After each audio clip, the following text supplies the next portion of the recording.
mang tha ani leule ole khai hei manali tang chuak don chia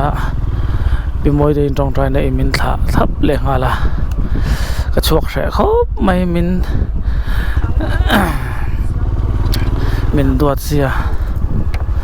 mà sẽ cái gì công thủ tới cái ngày đó anh là xia khi lại à vật lủng cái thế cái này phải thâu đâu à lủng cái thế hết à vật cái tỷ lệ cho tiếng về chú cái này chú mà là giảm độ xí cái chuột đây về đó in lâm bằng cái ngày về đó này dẹp thu cheng lava mà ni in har san sang sang te ka to ka har san na to hi dal planen kan ti dun zela Delhi han sen te po chak ve na em chun ni tu te lo oma house full ton ti le ngala chu ti kar a chonin ka ris thave le thoi mai don man le hi chu ka tia tiang khop chonin boya house a thleng thei lo ne point baptist house lampang te kai sa pa ni lo chuan mi zo na mun te ka bel to mai chu ka ti mai a thiang kal top phot ani dar nga le mit som pali ane ton dir mla hian dar nga le mit som pathum anga choka in ngai taila karita kongkual hi thian in ayuta ni chu ka film kor thin khop mai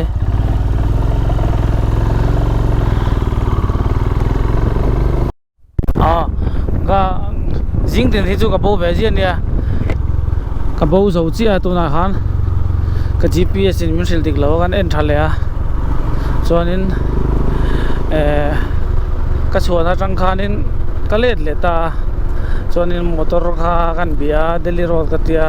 ti hian hetlai min ko mu ve boka ani khan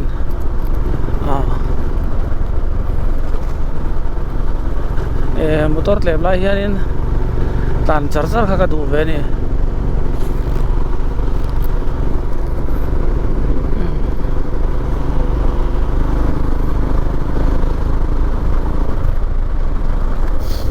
hetlai hi ni sina ka pen na khan eta tlangang kom ka thlen na lo fu ni hi pe ma kha kal fu lo mai mai jok dar nga le mi som ni lo ni ta a mi truk vel zo ka bo ni cho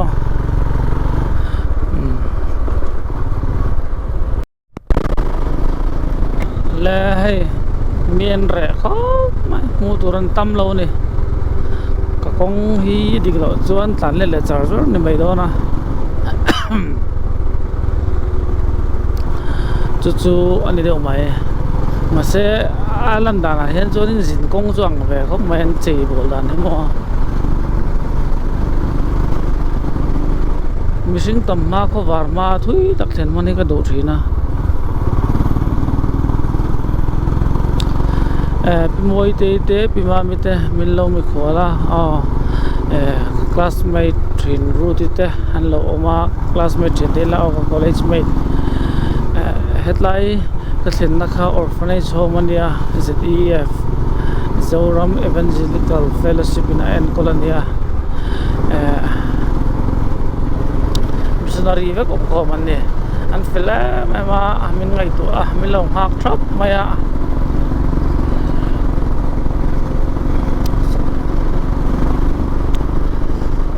la cham turi min duwa han cham pok duwa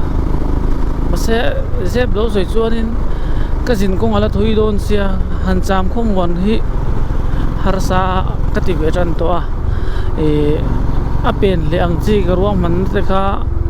ka thul do vek don ni भैया ये वाला दिल्ली रोड है ना दिल्ली रोड हाँ शुक्रिया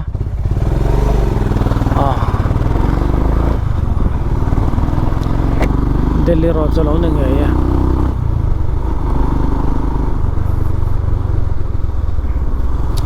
nimin jing kamut te ne jon ngai to ta la le le ba wel ne nimin jing kha chun ne tra kha chwa ga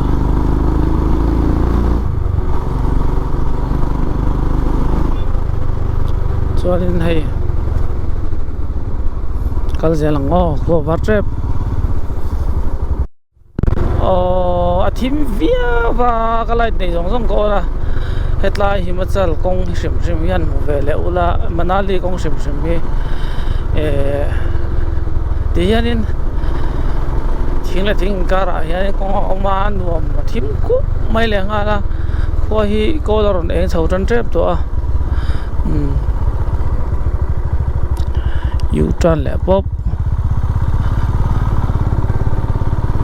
GPS ka zuken phot lo chonin U-turn to rei ka sangal mai lawa ka zuken ka in ring lock thina ne tiang khan ma ka rit ve samai sia he jin kong ka zo la ya ka zo chunga ka zo ma pu a ka ta na chang kai tak tak te tu na po hei bang lo min tong trai pui tu te ka ta nin van lu em eng min lo mi khwal tu te heng tika ma ka rul seng don lo chu in shaveke mase dalpanale tam takin arul nge yang chauti hi karinga ka tong trai na ani hey opoin su jin kong ni dangai na thui do na kem zanga le de ne kem zanga le somnga changle zanga le somli le pasari tiang chi kha ania laidar nga le ti thing don min tia ka theng dar so ma po thing la poi ka ti lawa chan chu ka thlen na tur ka shela wa Delhi traffic jam ka ta cha wak lawa jan na thlen ka poi ka ti law ne chu bang jon Delhi ban tlang ram ka du chan khan dia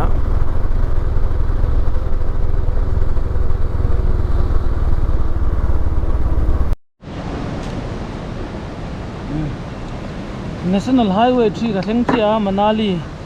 tiam som thum pasari ka tlan pel chia ka bek ta kan thi tiam tha chuan gopo ka bu to ri lawa than chu tan ti boi ve sina tan yong tan ri lawa chuan tu na hian Delhi panin chuak lang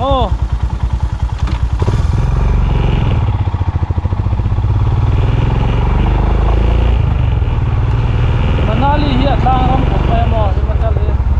tu bang tuan motor ka pa ta ko tu ma ka dia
tuna hian Himachal Himachal ram Manali ka pel to a ko meka GoPro kha kan la tharai khopa ka vualo kha ka van nei jok ka tia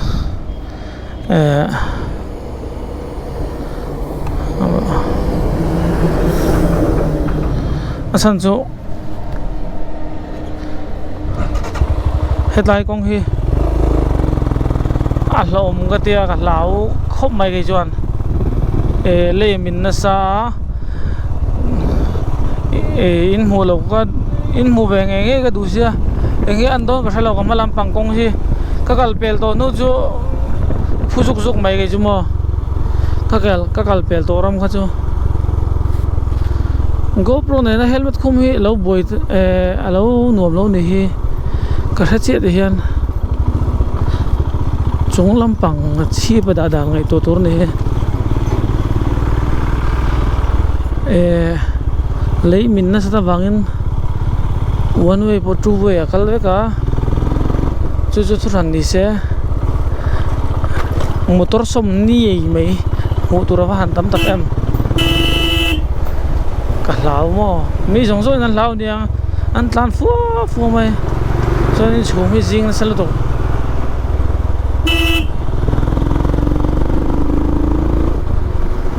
hey seng lo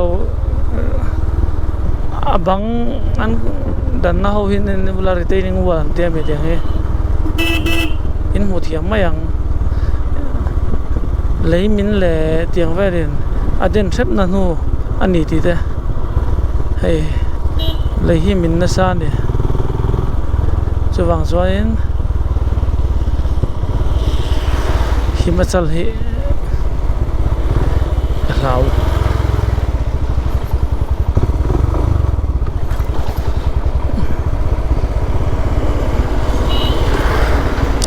du hona hon hen ron pe mo cái poi nó pe ve chu ni đâu mai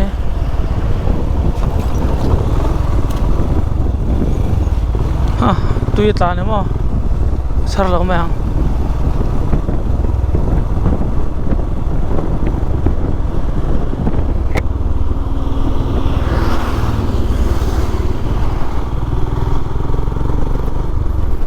hay han enula hetlai jong hi hey one way tour ne ha o hetam pa one way lấy mina wang khan ti hian kong hi ni ne noya hey chu ka kal chua trap to na lampang jok ane ati lampang phai chu ngai nam lo kan mu ti rang chung a national highway pa ngai akalu chhaujana azia le deu to kong po mo enro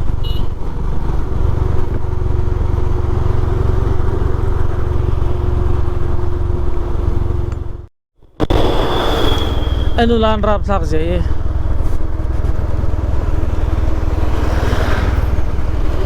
hey hai tiang ni ya eo yu tran po bangai lo hai chu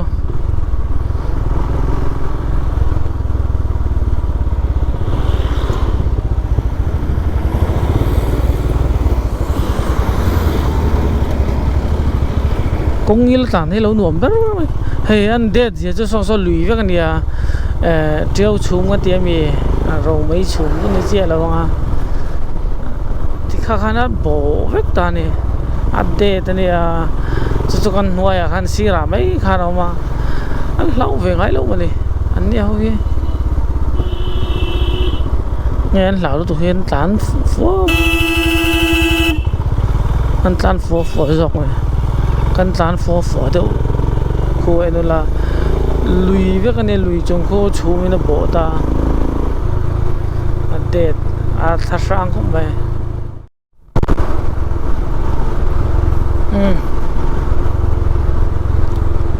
highway pa ngai tlan cha kom mai lo ni he lang kong ti meng mo tiang he lo nom che lo ti he kaman chau de gen sia ka hlau na chani thil dang vak po ning ka hlo phai ko nga ka tlan na sala tu ka tlang kong kha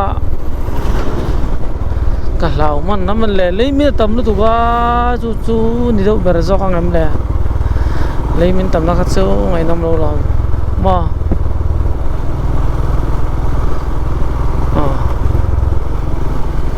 anh share lui hai del project về này đâu nè nên đâu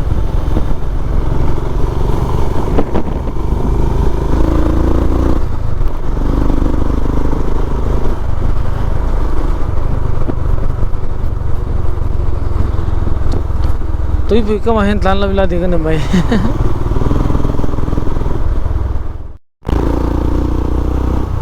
rồi đấy bị đâu từng cái gì à cái chứ nè mi chia lâu rồi lấy chế thế đấy chứ vẫn ngã tập chế thế đấy thì là bây giờ nó mai chế thế đấy tiếng gì cả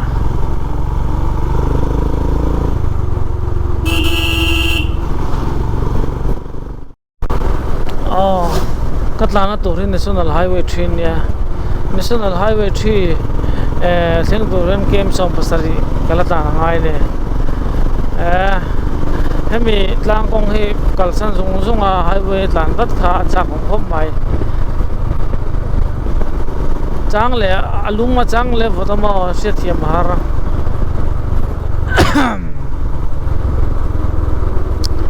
breakfast mo kalai lawa yo subuai an subuai to va huai ve kha cho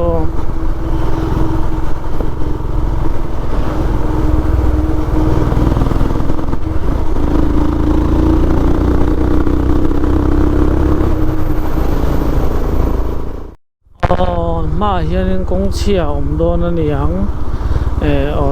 ani che GPS in asenaron ko ka asen hi chu kong thalo soina so yan thir hawila tiang vel hi nia furlai kalchi ni lo hetlai area hi mo thala kal ro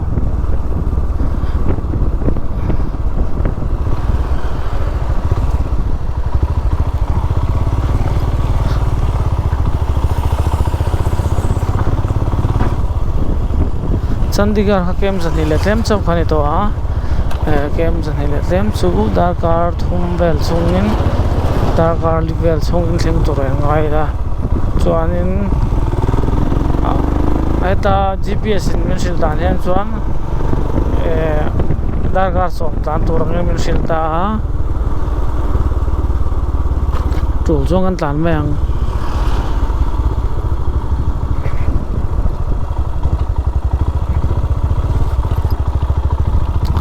na tur hi ka nei mi alawa ria house alo full veka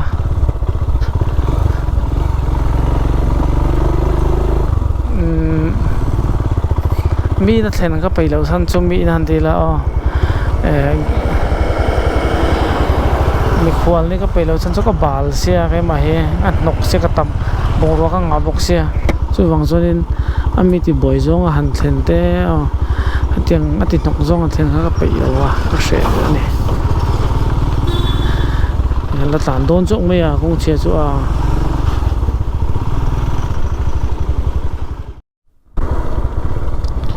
chu mi jing chu mai bok sia ril te potam vetana tle ma kong that na deu ya ka hre ta thil ga yang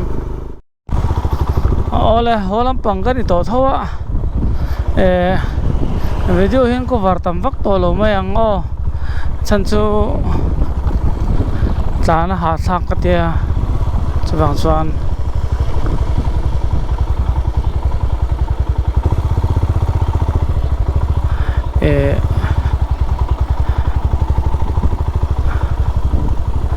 thadakin pathian zara tlong takin ho tur ngai la thlen huna karon report vele zoi amo highway pa ngai karon report vele zoi monga hetlai kong chia vlog reng kha ril route ti pe nga boi thak ka ri mo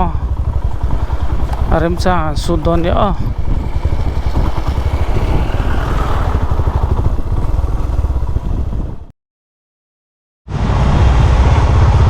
GoPro ka da running highway da sunga le palina ko ma yan kong punjao pa ngai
oh Delhi ko nga ko nga lumno to ka engwa po ti thelo vurt lang naramatan kal 37 khai kachalai thelo liya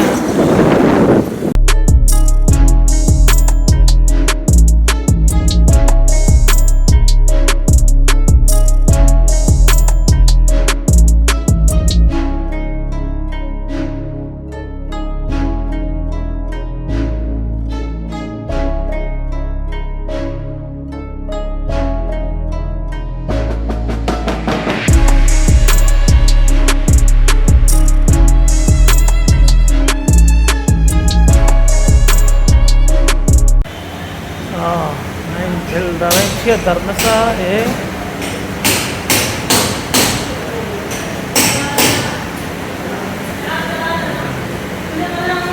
melampan saya lang